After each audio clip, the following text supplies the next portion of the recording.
Ngayon, ang inyong mga tagapagbalita. Magandang araw, Bagong Pilipinas. Ako inyong alagad ng batas, tagapagtaguyod ng Balitang Pulis, Patrolwoman Jenny Medulor mula sa Eastern Police District NCRPO. Maghahatid sa inyo ng tamang balita, kwento ng pulis at serbisyo para sa mamamayan. At ito ang PNP News Online, ang pangunahing balita ng Police News Network, alagad ng batas, tagataguyod ng Balitang Pulis.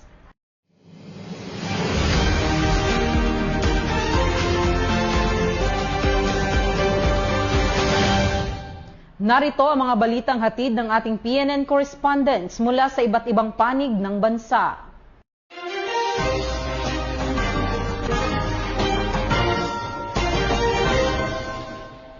Arestado ang 3 individual matapos maaktuhang nagsasagawa umano ng PAT session sa isinagawang operasyon ng mga otoridad sa Virac, Catanduanes. Ang buong detalye ng report mula kay Police Corporal Janel Salis. Nadakip ng mga otoridad ang 3 individual, kabilang ang isang drug surrenderer at isang guro sa isinagawang buy-bust operation na nauwi sa pagkakatuklas ng nagaganap na PAT session hapon ng Abril 29, 2026. Ayon sa ulat, ang operasyon ay pinangunahan ng Virac Municipal Police Station sa pakikipagtulungan sa Provincial Intelligence Unit, Regional Police Drug Enforcement Unit 5 at ng Philippine Drug Enforcement Agency. Pangunahing target ng mga operatiba si alias Andy, 42 anyos, isang drug surrenderer sa ilalim ng Oplan Tokhang. Sa gitna ng operasyon, nahuli ang suspect kabilang ang 2 pang kasamahan nito na isang 48 anyos na internet installer at isang 31 anyos na guro na kapwa residente ng Virac habang gumagamit ng ilegal na droga. Kabilang sa mga nakumpiska, ang 4 na piraso ng heat-sealed transparent plastic sachet na batay sa isinagawang laboratory examination ng Regional Forensic Unit sa Camp Brigadier General Simeon A. Ola, Legazpi City ay positibong shabu, isang glass tube na may traces ng shabu at iba't ibang drug paraphernalia. Sinagawa ang on-site inventory at pagmamarka ng mga ebidensya sa harap ng mga suspect at mga mandatory witness, kabilang ang isang barangay kagawad at kinatawan mula sa media. Ang mga suspect ay sumailalim din sa drug test sa Provincial Forensic Unit na pawang nagpositibo sa paggamit ng shabu. Samantala, sa isinagawang verifikasyon sa Crime Information Reporting and Analysis System, napag-alaman na ang target na si Andy ay may 5 hiwalay na kaso para sa paglabag sa RA 9262 o Anti-Violence Against Women and Their Children Act, kung saan 4 ay solved na at 1 ang cleared. Sa kasalukuyan, hinihintay na lamang ang pagpapalabas ng hiwalay na warrant of arrest para sa nasabing mga kaso. Mula dito sa Catanduanes Police Provincial Office, ako po si Police Corporal Janel Sales, nag-uulat para sa Police News Network. Ito ang Bagong PNP para sa Bagong Pilipinas, serbisyong mabilis, tapat at nararamdaman.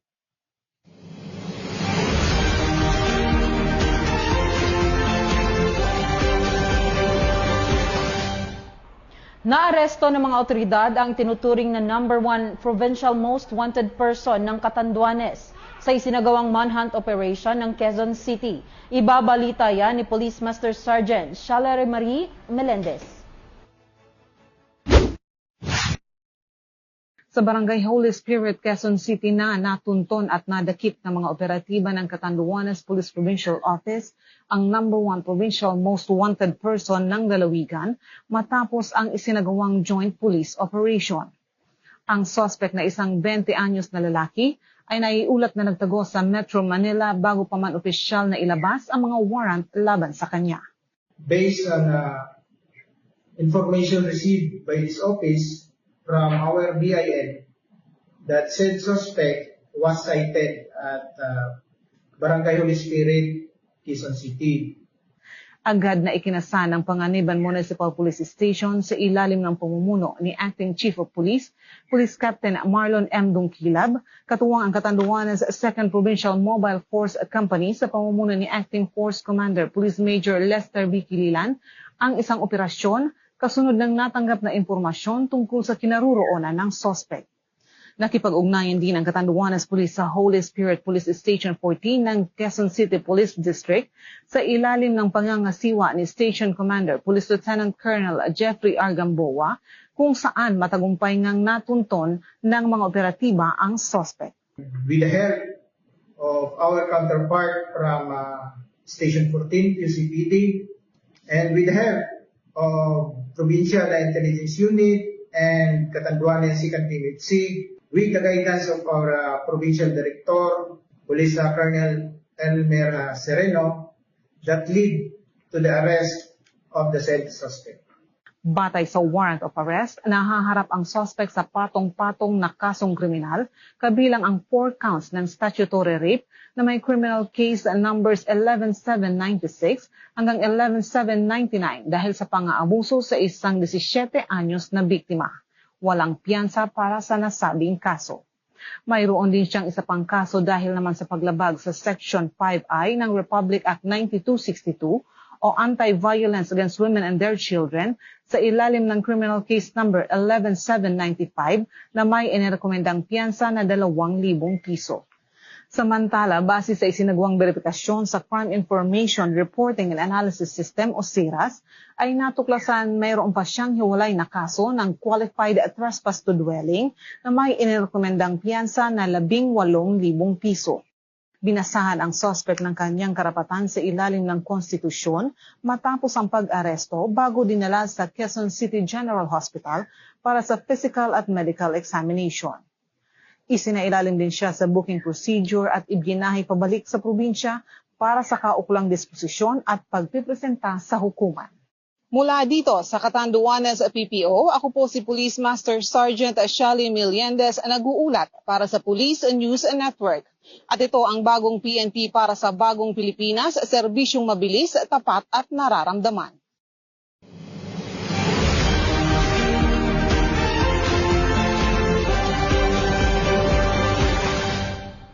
Patuloy na isinusulong ng Philippine National Police ang maayos, patas at sistemadong recruitment process para sa mga nais maging bahagi ng hanay ng kapulisan. Magbabalita diyan sina Police Chief Master Sergeant Mauricio Ruiz at Patrolwoman Reynalyn Tagiak.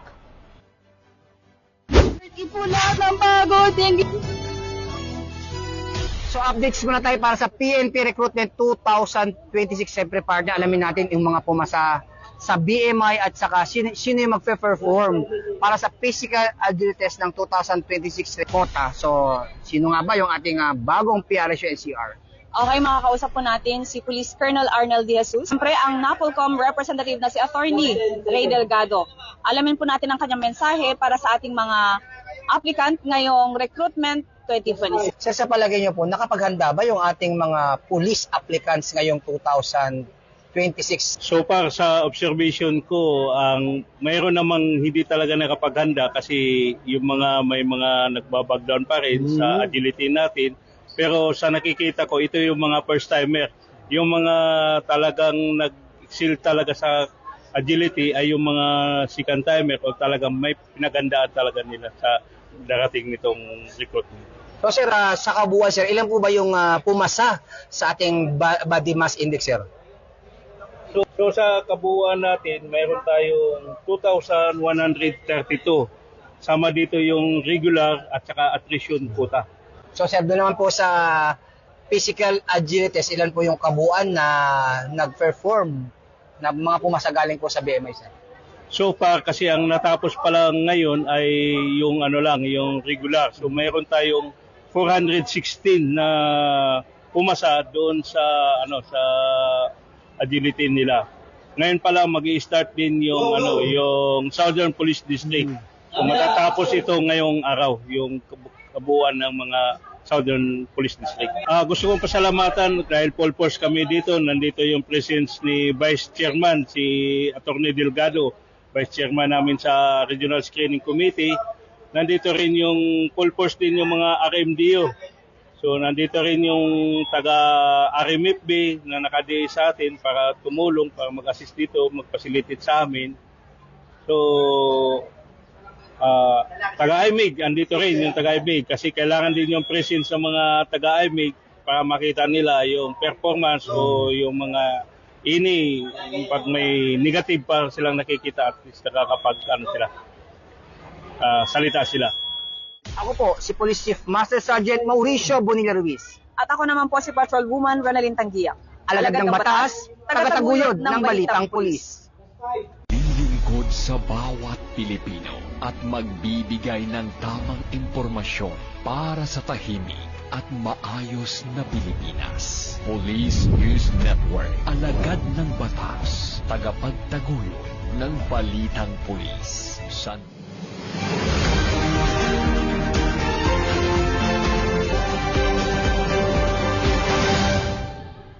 Nagpakita ng malasakit at bayanihan ang mga tauhan ng Philippine National Police matapos silang tumulong sa isang naulilang sanggol sa pamamagitan ng pagbibigay ng gatas at iba pang mga pangunahing pangangailangan. Ang buong detalye ng report mula kay Patrolwoman Jane Rose Bohol. Mula sa isang malungkot na trahedya, isang bayanihan ang umusbong upang magbigay ng pag-asa at bagong buhay para sa sanggol na nakaligtas matapos pumanaw ang kanyang ina habang nanganganak ng mag-isa sa isang boarding house sa Barangay Bulwa noong Abril 27. Bilang tugon sa agarang pangangailangan ng sanggol, nagsagawa ang Cagayan de Oro City Police Office sa ilalim ng pamumuno ni Police Colonel Dexter J. Pahe, City Director, ng Breast Milk Donation Drive na pinamagatang Gatas Mo, Kinabuhi Ko. Noong Mayo 6, 2026, pinangunahan ang humanitarian activity nina Police Captain Imelita M. Simon, God PCO, katuwang si Police Master Sergeant Liana Sol Jovita, isa sa mga kinikilalang 2024 Metro Bank Foundation Outstanding Filipino Awardees sa pakikipag-ugnayan sa Bulwa Barangay Health Center. Nagkaisa ang mga personnel ng Kukpo at mga lactating mothers mula sa Barangay Bulwa upang voluntaryong magbahagi ng breast milk. Ang simpleng donasyong ito ay nagbahagi ng simbolo at malasakit, pagkakaisa at pagmamahal ng komunidad para sa isang sanggol na maagang naulila. Formal na itinurn over ang mga nakolektang breast milk sa J.R. Borja General Hospital, kung saan kasalukuyang inaalagaan sa tulong ng kanyang foster parent at ng City Social Welfare and Development Office. Sa pamamagitan ng Gatas Mo Kinabuhi Ko, muling pinatunayan ng kapulisan na bukod sa pagpapanatili ng kapayapaan at kaayusan, mahalaga rin sa hanay ng PNP ang pagbibigay ng pag-asa, pagkalinga at tunay na malasakit sa mamamayan. Sa likod ng isang masakit na kwento, ipinakita ng komunidad at ng kapulisan na sa panahon ng pangangailangan, may mga pusong handang magbigay buhay at pag-asa. Mula dito sa inyong higalang pulis, Regional Office 10 Public Information Office, ako ang inyong PNN correspondent, Patrolwoman Jane Rose Bohol, alagad ng batas, tagataguyod ng balitang pulis.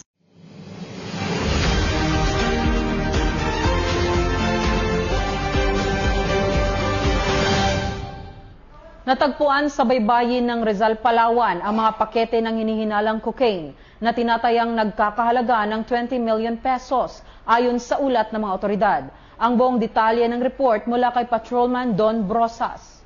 Na-recover ng Philippine National Police ang hinihinalang ilegal na droga sa karagatang sakop ng Rizal, Palawan matapos i-report ng isang mangingisda ang dalawang kahinahinalang pakete na lumulutang malapit sa baybayin ng Barangay Taburi nitong ika-10 ng Mayo. Batay sa paunang investigasyon, ang mga pakete na balot sa itim na plastik ay naglalaman ng tinatayang 2 kilo ng hinihinalang cocaine na may standard drug price na umaabot sa humigit kumulang 20 milyong piso. Patuloy naman ang investigasyon ng mga otoridad upang matukoy ang pinagmula ng mga na-recover na illegal na droga at mga posibleng sangkot dito, alinsunod sa adhikaing bagong PNP para sa bagong Pilipinas. Serbisyong mabilis, tapat at nararamdaman.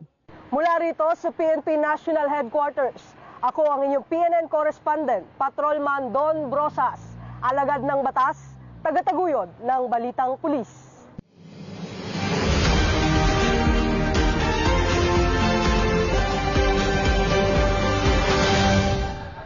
Arestado ang isang babae sa Uton, Iloilo matapos masangkot sa umano'y pambubugaw ng mga kababaihan sa pamamagitan ng online platforms. Ibabalita yan ni Patrolwoman Mary Grace Artezuela. Bilang tugon sa isinagawang cyber patrolling hinggil sa online sexual exploitation at human trafficking, agad na kumilos ang Regional Anti-Cybercrime Unit 6 at nagsagawa ng entrapment operation sa Oton, Iloilo. Ipinatupad ng PNP ang operasyon laban sa suspect na sangkot sa naturang krimen. Patuloy rin ang koordinasyon sa iba't ibang law enforcement units at mga kinaukulang ahensya upang mapalakas ang kampanya laban sa trafficking at maprotektahan ang mga biktima.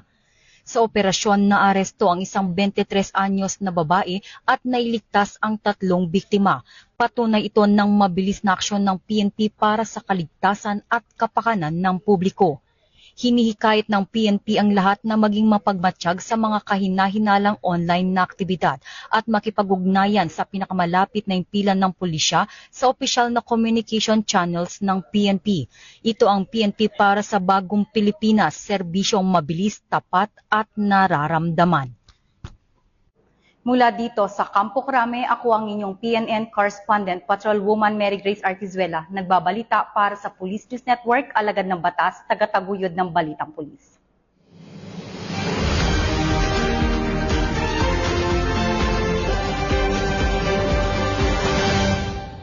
Nagbigay ng tulong ang Sagada Municipal Police Station sa paghahatid ng mga produktong repolyo para sa mga residente ng Northern Barangays bilang bahagi ng Community Support Initiative. Yan ang ibabalita ni Patrolman Don Brosas. Nakiisa ang mga tauhan ng Sagada Municipal Police Station kasama ang mga opisyal ng barangay at mga miyembro ng komunidad sa paghakot at paghahatid ng repolyo para sa mga residente ng Northern Barangays ng Sagada. Ang nasabing inisyatibo ay naisakatuparan sa tulong ng mga pribadong individual na nagkaloob ng agricultural produce bilang bahagi ng Community Assistance Program para sa mamamayan.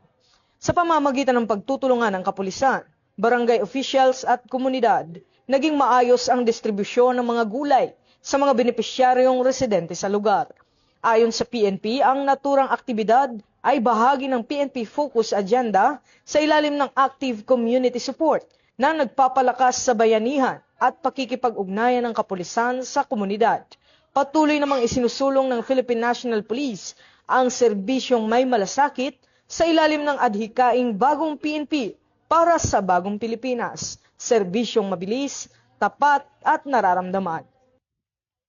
Mula rito sa PNP National Headquarters, ako ang inyong PNN correspondent, Patrolman Don Brosas, alagad ng batas, tagataguyod ng balitang pulis.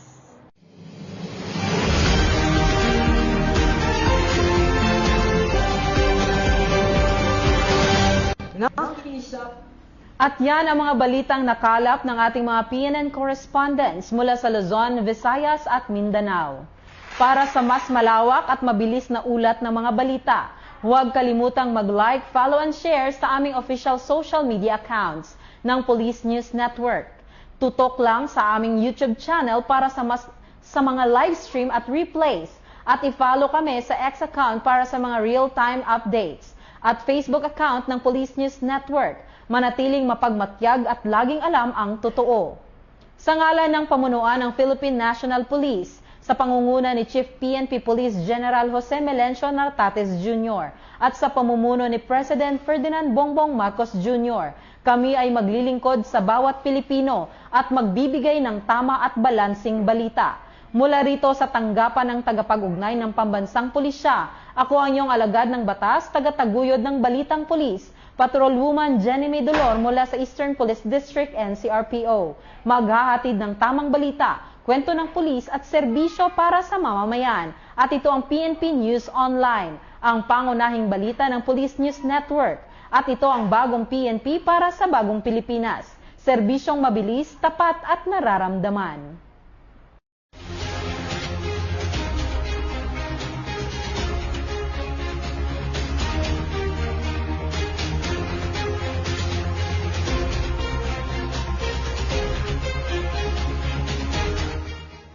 Police News Network, alagad ng batas, tagapagtaguyod ng balitang pulis.